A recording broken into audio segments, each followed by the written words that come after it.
Tonight on Reporting Scotland, rugby star Stuart Hogg admits domestic abuse dating back 5 years. The former Scotland captain pleads guilty to acting in an abusive manner to his estranged wife and repeatedly tracking her movements. Also on tonight's programme, police chiefs from almost 200 countries gather in Glasgow for the General Assembly of Interpol. The Prime Minister, Sir Keir Starmer, uses this summit to call for greater international cooperation to tackle people smuggling and organised criminal gangs. Ahead of the next stage of the Scottish COVID inquiry, looking at the impact on education and the next generation, we speak to some of those affected. Not being able to socialise with my friends made me feel alone, and it didn't help making new friends in high school. The way they were just teaching through online learning was not helpful at all. And coming up in sport, Brendan Rodgers says Celtic's battling display against Atalanta proves they can mix it with Europe's best as his side prepare for the Champions League visit of RB Leipzig. Hello, I'm Laura Miller. Welcome to Monday's programme.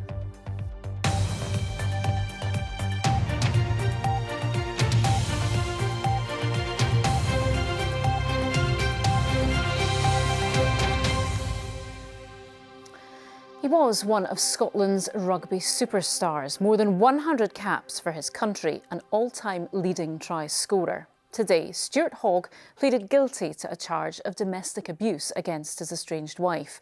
He admitted shouting and swearing and acting in an abusive manner towards Gillian Hogg. The court also heard how he inappropriately used a family tracking app to find out where she was. He'll be sentenced next month. Cameron Buttle was in Selkirk Sheriff Court today and sent this report. Stuart Hogg arrived at court this morning with his parents. Inside the court, he admitted a single charge of domestic abuse against his estranged wife, Gillian. Stuart Hogg pled guilty to shouting and swearing and acting in an abusive manner towards his wife. The charge dated back 5 years. In that time, he also tracked her movements and sent her messages, often abusive. The court heard that he once sent up to 200 text messages in a few hours, causing her to have a panic attack. Hogg is one of the highest profile rugby players in Scotland. He won 100 caps for his country and was selected 3 times for the British and Irish Lions.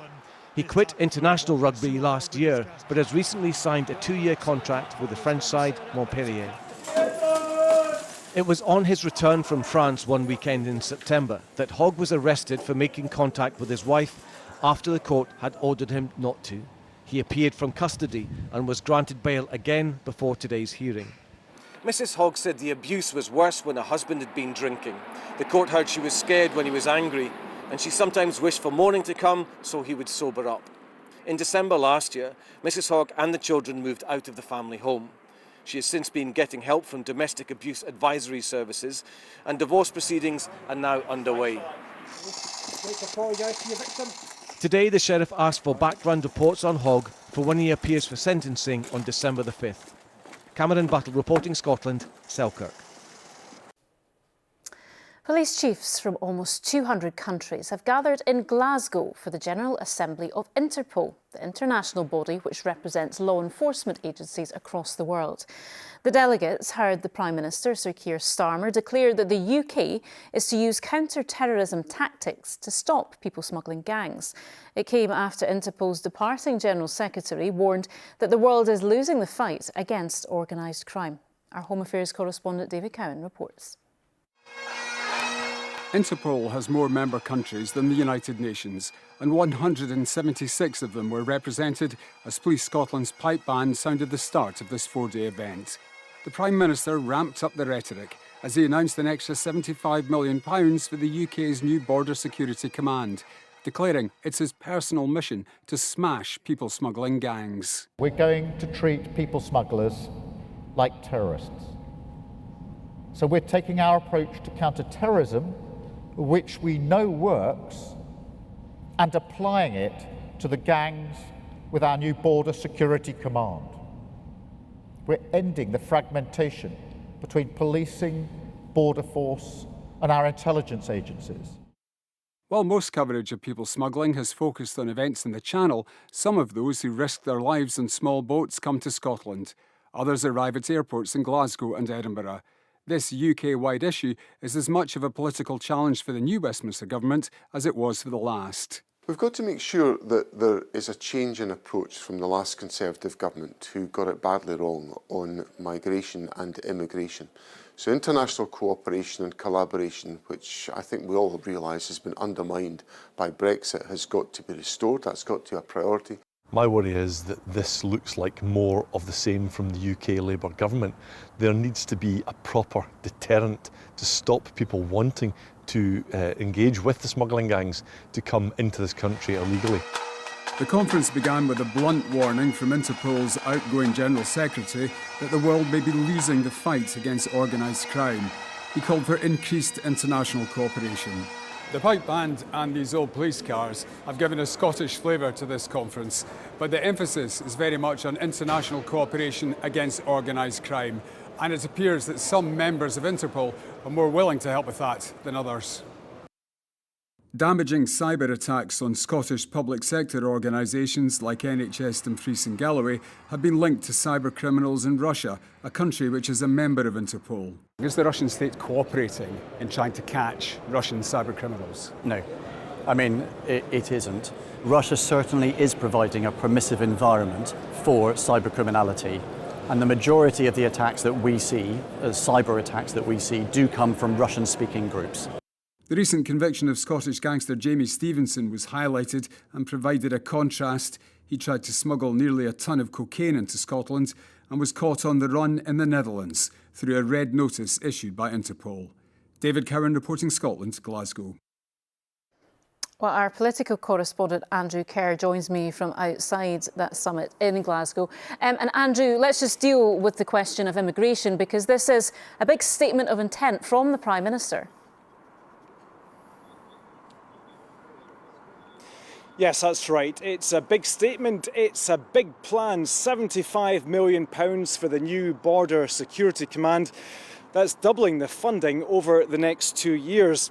But this is not just cash on the table. This is an expression of political will, a will to smash the gangs the Prime Minister was saying in there earlier. It's trying to show there's a new purpose of cooperation, a spirit of cooperation from this UK government. So it's an end to the Tory plan to deport people to Rwanda, and a promise from the Prime Minister in there that the UK will never withdraw from the European Convention on Human Rights. So it's about also resetting relations with the European Union as well. The UK is seeking a new security pact with EU partners. That was lost after Brexit, and UK detectives after Brexit lost the ability to get live intelligence access gathering. So that's what the UK is now trying to redo. Sir Keir Starmer will meet political friends and allies in the continent in Hungary on Thursday. And Andrew, just how important is it that the Prime Minister is seen to be addressing this issue? Yes, it's really important. Border crossings are not really a live issue here in Scotland, but it was a significant issue in the general election campaign. We had the anti-immigration riots in the summer as well. So Sir Keir is trying to take the heat out of this issue, I think. Perhaps the question is he doing enough? Yes, £75 million being announced at the conference today. But of course, millions and millions being spent every year on hotels for asylum seekers. Conservatives and some experts think you need a proper deterrent to deter people from coming over on the Channel. Of course, the Conservatives had their Rwanda plan.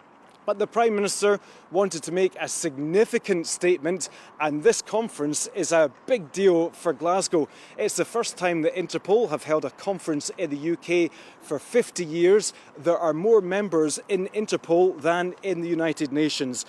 And finally, just to end on a lighter note, the American rock band Interpol are playing in the city of Glasgow tonight by complete coincidence, so music fans and detectives might be mixing. Laura. Yeah, not to be confused. OK, thank you very much, Andrew. To some of the day's other stories now. And the leader of Inverclyde Council has been charged in relation to alleged domestic assault and breach of the peace. Stephen McCabe, who's 60, has been released and is scheduled to appear in court at a later date. The Labour councillor represents the Inverclyde East ward. It's understood he has been administratively suspended from the party pending the outcome of any investigation. The joint administrators of Inverness Caledonian Thistle say that they've received expressions of interest from 20 parties after the football club was put up for sale. BDO say the potential buyers will soon receive further documentation with further details. They also thank the local community for the ongoing support for the club. And one of Skye's most popular tourist attractions will be inaccessible by car as work starts to improve the access road to the ferry pools. The Mercadale to Glenbrittle route will be closed through the day for the next 2 weeks, with only essential local access allowed. Highland Council is making urgent repairs, including extending passing places and resurfacing, as heavy traffic, especially over the summer months, has damaged the road. A man who died from catastrophic injuries after being hit by a bus in Edinburgh at the weekend was killed on a hostile and dangerous street, campaigners say. Living Streets called for the area to be closed off to traffic 8 years ago after complaints it was the worst in the city for pedestrians. Our reporter Richard Forbes has more. The incident happened here in the Cowgate around 7:30 on Saturday evening. Emergency services responded and forensic tents were put up. The nearby bars and clubs were closed early and the customers asked to leave. The road remained closed overnight. This busy street in Edinburgh's Old Town is notorious for its narrow pavements. The campaign group Living Streets, which tries to encourage us to walk more, prepared a report on the Cowgate 8 years ago. At the time they called it the worst street in Edinburgh. Today the group said the Cowgate remains a really hostile and at times dangerous place for pedestrians. It says that reducing or removing traffic from the Cowgate must be a top priority for the council. In response, the council says there are improvements planned to make the Cowgate safer for all road users.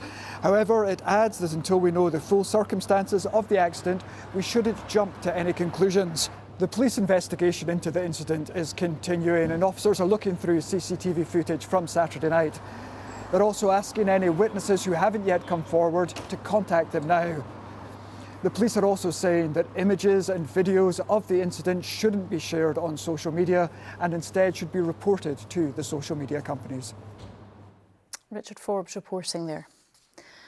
Now, Police Scotland say they've started an investigation into the widespread use of pyrotechnics at both League Cup semi-finals at the weekend.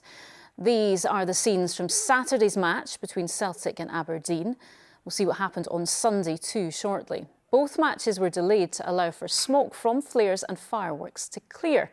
Well, our sports news correspondent Chris McLaughlin joins me now. And Chris, this isn't the first time that we've talked about the use of pyrotechnics at matches. No, we've spoken about this many times. We saw those scenes from Hampden on Saturday, similar scenes at the National Stadium on Sunday as well. Now, what we are seeing here is quite simply illegal. Now, some fans think it brings colour and atmosphere, but since June, there has been a specific law in place that makes taking pyrotechnics into stadia illegal. Now, in European matches, UEFA cracked down hard on this kind of behaviour. We know that the Celtic fans are walking a bit of a tightrope in terms of a ban from UEFA.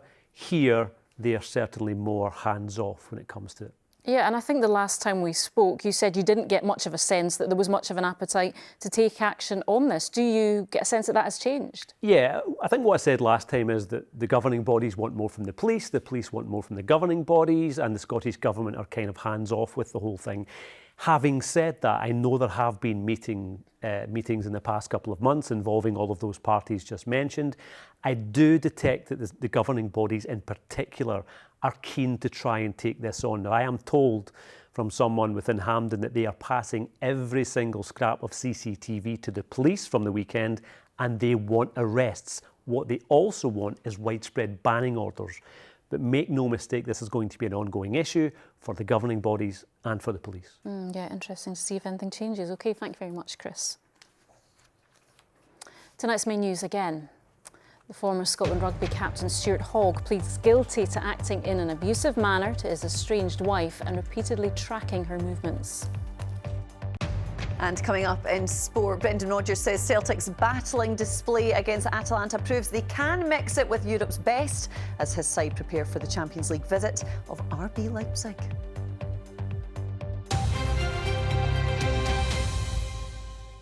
Now, of the many areas of life to be affected by the COVID pandemic, its impact on young people and education was among the most concerning. And that's the focus of the Scottish COVID inquiry from tomorrow.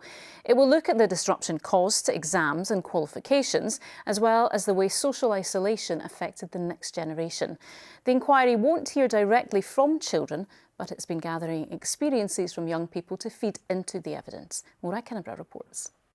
Zoom, zoom, zoom, we're going to the moon. A simple song to help develop young minds. Important early education. If you want to take a trip, climb aboard a rocket ship. Some parents who lost out on these services during the pandemic say their children never caught up. Caleb missed out on all the baby groups and all the other support groups and seeing family and everybody that he was so used to seeing. He doesn't have the social skills that he should have, to be fair. He struggles to make friends, he struggles with his peers, he prefers to have adult interaction because it was with me and his dad. There should have been a way for us to be able to socially interact, especially our children. Good job. This phase of the Scottish COVID inquiry will hear from childcare professionals about the impact of restrictions and the repercussions that continue. Our wee people had the rug pulled from underneath them, they were taken away for their friends and they were just left at home. We know that our children coming in at 2, 3, 4 and 5, you need to be able to share, you need to be able to socialise, you need to be able to play nicely if you want to look at it that way, because if you've not got these skills and you go into a primary school classroom, how can you sit there and physically listen and follow through tasks? When pupils were sent home from school in March 2020, no one knew how 2 years of disruption would impact on children's lives. Cancelled exams affected formal education. The inquiry will also look at wider consequences like mental health. Can you help me set this up? Yeah. The impact varied widely. Take this. Do you guys want this mic?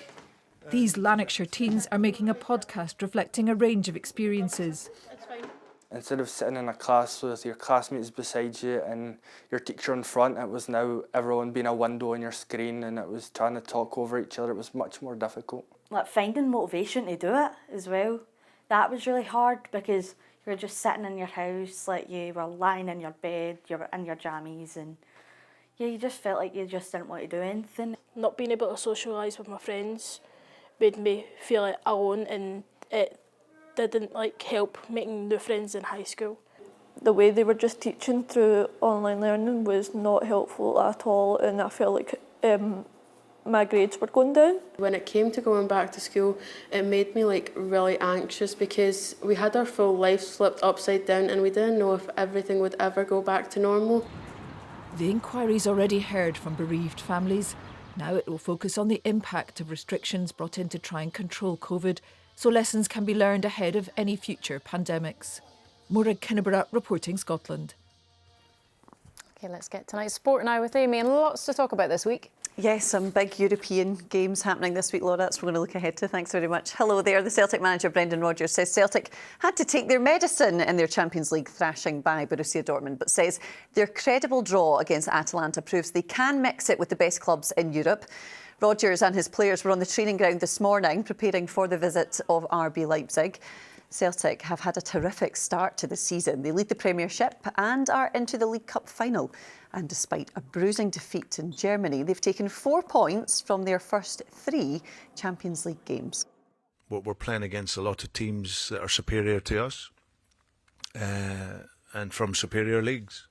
So that challenge in itself is absolutely great. It's an amazing competition to be involved in. You have some games where you have to take your medicine, but I'm pretty sure it's all learning and it's no different to probably yourselves. I'm pretty sure you don't write your scripts first up all the time. I'm sure you draw your line through some pieces of paper and whatever else, and we're exactly the same. I think we are pretty confident. We show that we can really defend and can play against really good teams. You see also Atalanta now in their in the Serie A, playing really amazing football and beating Napoli in the weekend. So, yeah, that shows really confidence for us that we can do that against really good teams. So, yeah, like I said, I think we cannot wait to start the game tomorrow. Rangers manager Philippe Clement says his side's victory over Motherwell in the League Cup semi-final could be a massive game in the context of their season. The Rangers boss was under serious pressure to get a result at Hampden after a poor run of domestic form, and that pressure intensified when Motherwell took the lead through Andy Halliday. But Rangers came from behind to win 2-1 with goals from Cyril Dessers and Nedim Bajrami to set up a clash in the final with their rivals Celtic.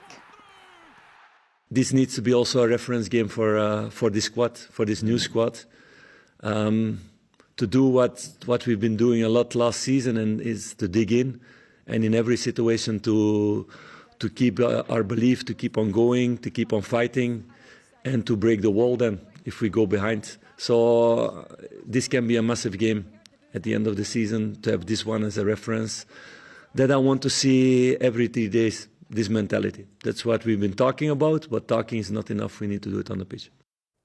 To the national team, and John McGinn leads a list of players returning to the Scotland squad from injury for this month's Nations League games against Croatia and Poland.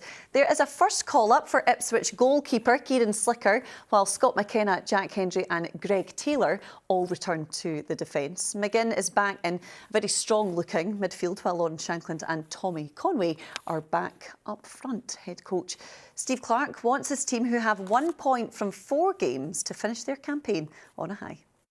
Well, I think over the course of the section, the 4 games we've played, the performances have been pretty good.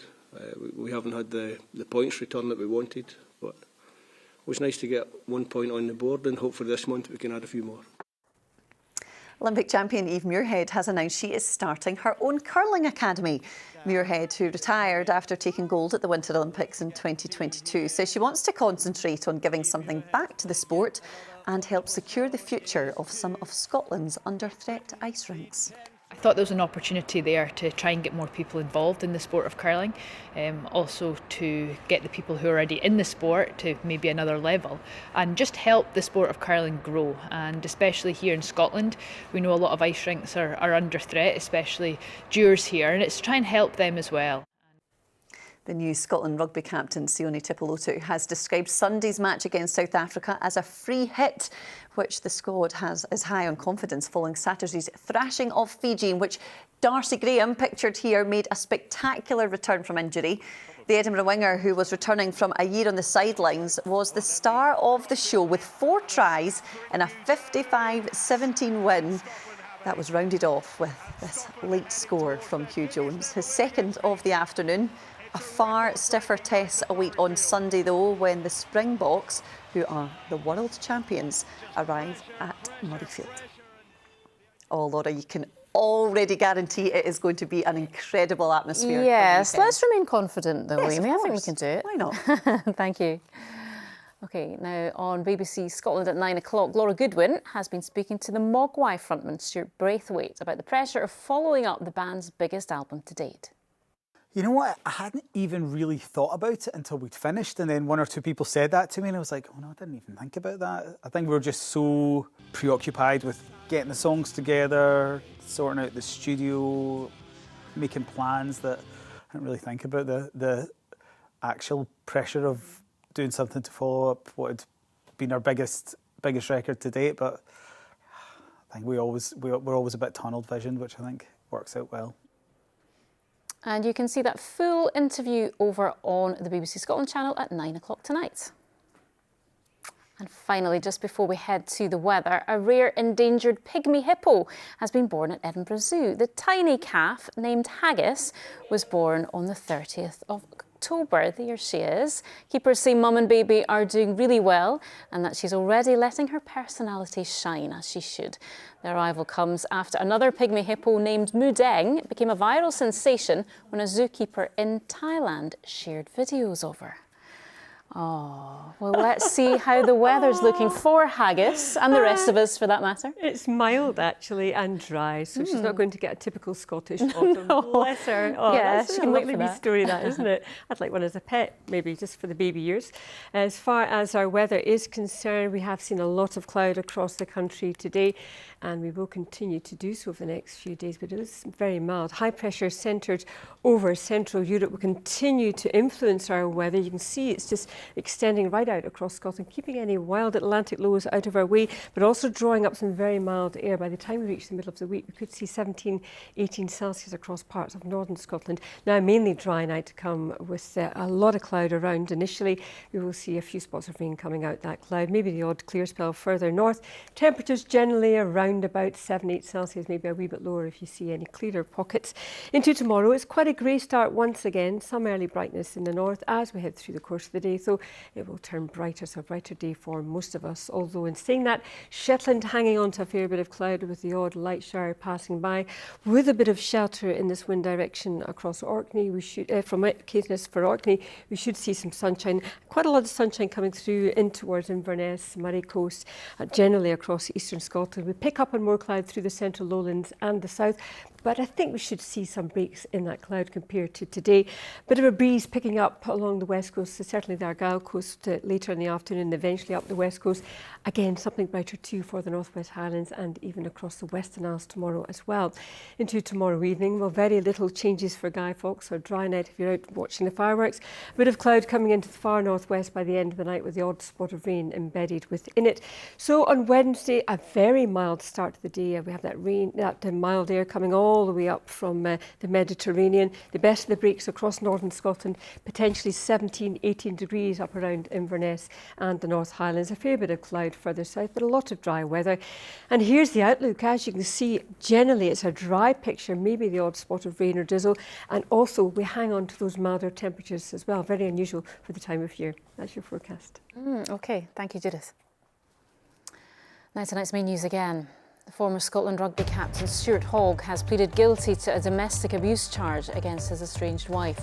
Selkirk Sheriff Court heard how he admitted shouting and swearing and acting in an abusive manner towards Gillian Hogg. He'll be sentenced next month. And that is Reporting Scotland. I will have your late news around 10:30 tonight. Until then, from everyone on the team, enjoy your evening. Good night.